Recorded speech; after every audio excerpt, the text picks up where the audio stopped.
Welcome back to Milliken Fishing. Tonight we're going to be talking a little bit about tubes. Tubes for smallmouth, spotted bass, and largemouth bass. These things are bona fide fish catchers. What do they look like? I have no idea. You know, people ask me the same thing with brush hogs all the time. They see me tie it on. They say, "Does that thing look like a crawdad? That look like a bait fish? What's that look like to the fish?" And you know what I say?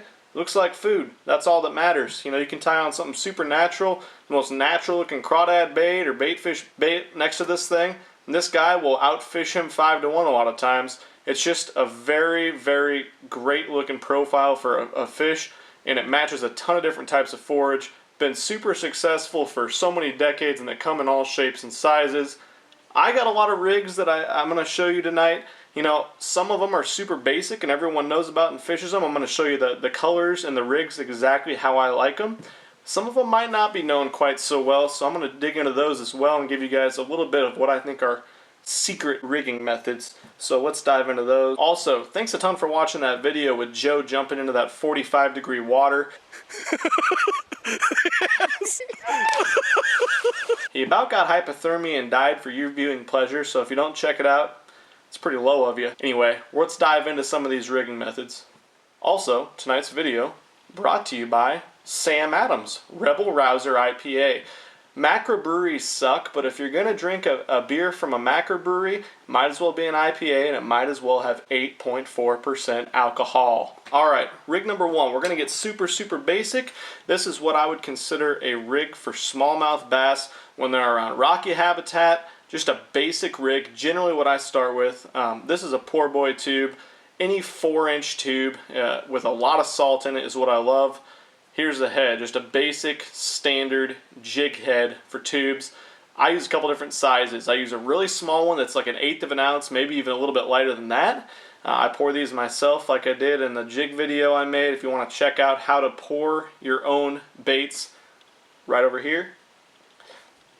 So I use a little tiny one like this, and then I use like a 1/4 ounce one. So the little tiny one I love when it's super shallow. You want to get a real natural presentation, less than 5 feet deep on a riprap bank or a shoal or something like that. Now up to 10 feet, I like to use like a 1/4 ounce head. Just keeps the bait down a little bit more, but still stays really natural.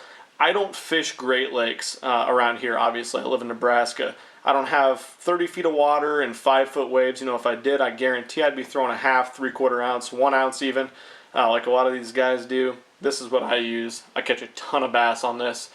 I don't poke the head through and then poke the eyelid out. I learned from a guy fishing a tournament a while back, if you actually go in with the hook up where you want the eye to come out, it releases more salt, or I don't know. That's what he said anyways.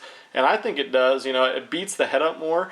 And if you've spent a lot of time with a tube in your hands, you know that the more beat up the tube gets, the more fish it'll catch. Flat out. So here's what I like. See how nice and screwed up that head is and how much salt's coming out of there? Standard jig. Drag it around. I love this is my tube rod actually that I love to throw for this. 7.3 5 power. It's a medium heavy power Dobbins rod. 10-pound test, 12-pound test fluorocarbon for dragging this for smallmouth. This is my go-to, what I start with whenever I'm fishing for smallmouth bass. Alright, we're going to stay right there with rig number 2 for smallmouth bass. And this is one that I like when the bite is super tough, but you are positive that there's smallmouth on this riprap bank, this riprap area, anywhere shallow, you know there's smallmouth bass on a point. So what I do in that situation is I downsize. So we got this guy here, this 4-inch tube. I downsize this little Bass Pro Shops teaser tube, or there's a Get Bit Outdoors, makes a really good little 2 3/4 inch tube. This little guy here, and then we got this little tiny hook.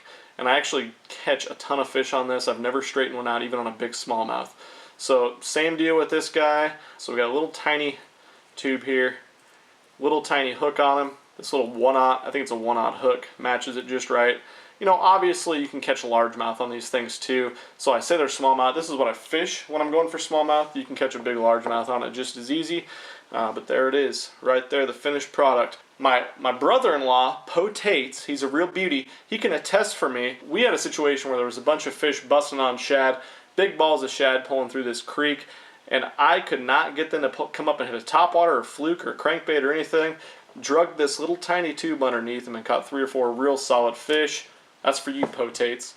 Alright, so now we're going to get a little bit sneaky. We're going to stay with smallmouth bass, although you can catch largemouth on this.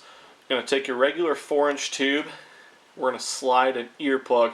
You can either slide it in regular, or you can soak it in a little bit of scent. This will hold your scent a little bit better than just the plastic will. But we'll stuff that guy in there. And the way I like this guy is on the old Carolina rig. I hate throwing a Carolina rig. It's so freaking boring. But this honestly will catch you a ton of fish because it is a super, super natural presentation, especially in current. So we'll hook it just like your standard Texas rig. I like a little bit lighter hook, like a Gamakatsu 4/0, just a regular, not a super line hook.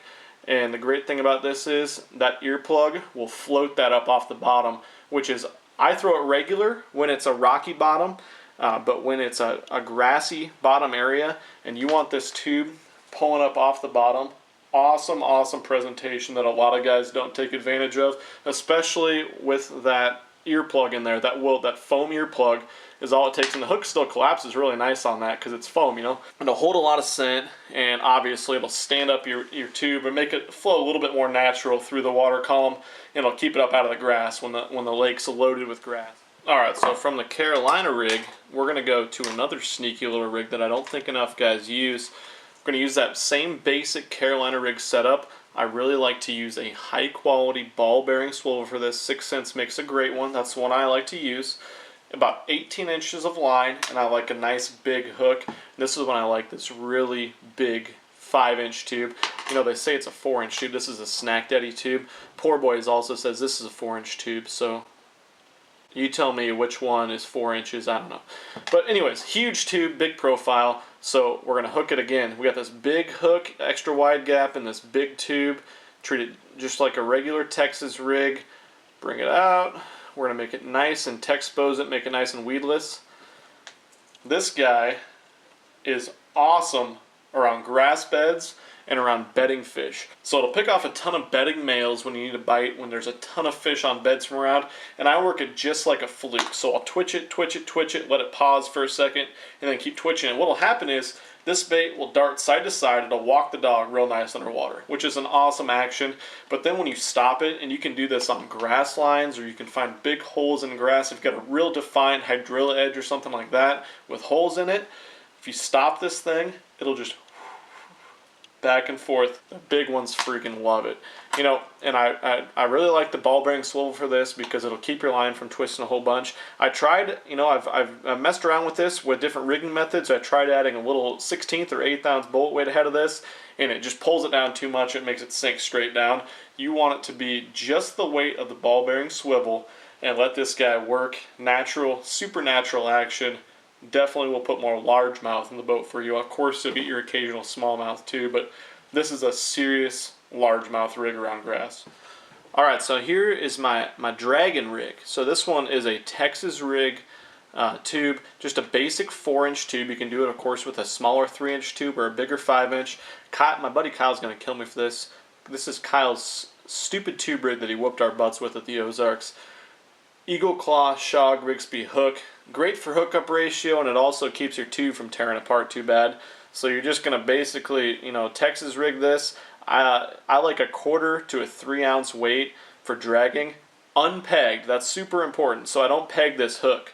And the reason for that is, you know, this is something you're going to be dragging on a rocky bottom, around some sparser cover, or for smallmouth and largemouth, of course, too, out on weed lines and points and stuff like that. Something you just can't get away with an exposed hook.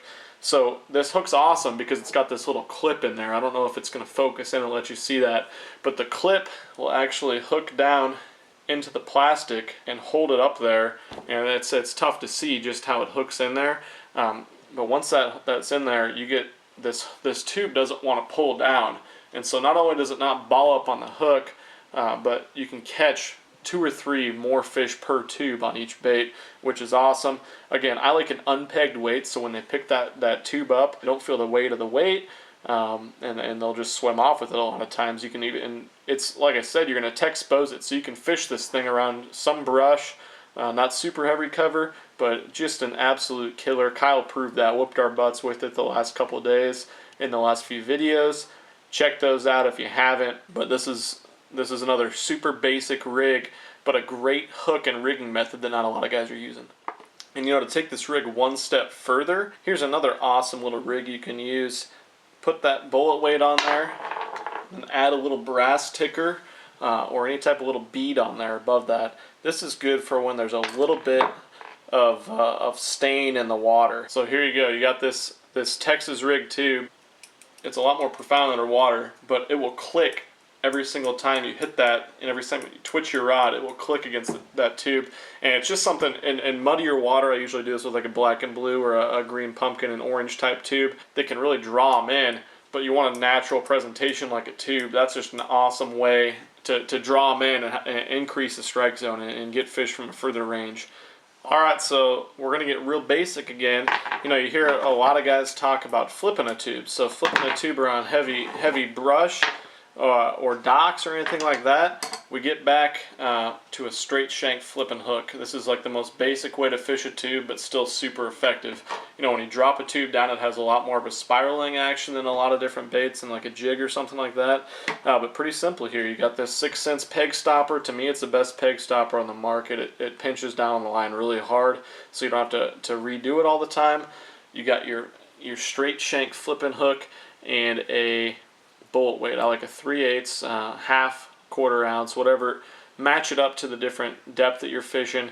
Anything shallower, I'll go with a lighter weight. If you're fishing deeper docks, I'll go way up to a 1/2 ounce.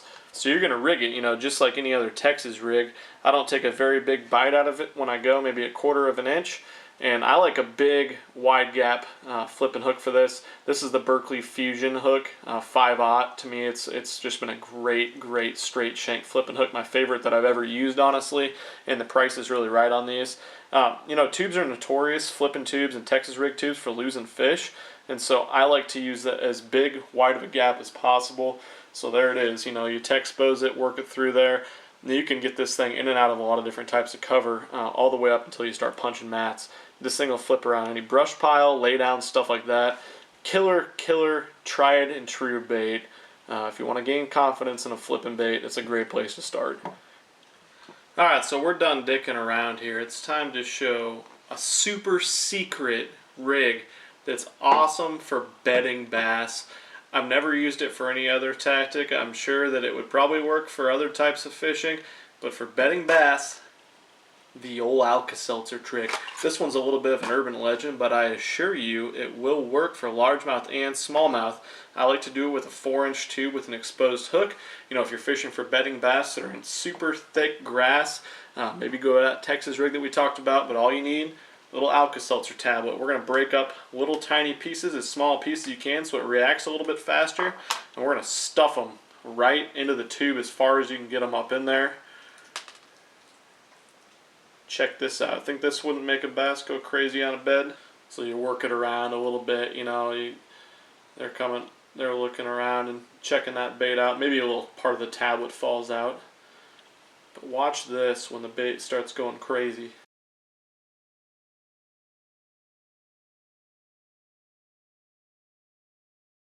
Tell me that guy's not going to get bit on a bed, making bubbles and just a huge commotion and stuff like that. That's a super awesome way, something that really, it only takes a couple seconds to break this up and put it in your tube. Just a great way to catch them, especially bedding bass. That's when I use this. Great little tip. But hey, I'm out of here. That's all I got. Be sure to punch that MF to subscribe to my channel. From me and Sam Adams, we are out. Thanks a ton for watching.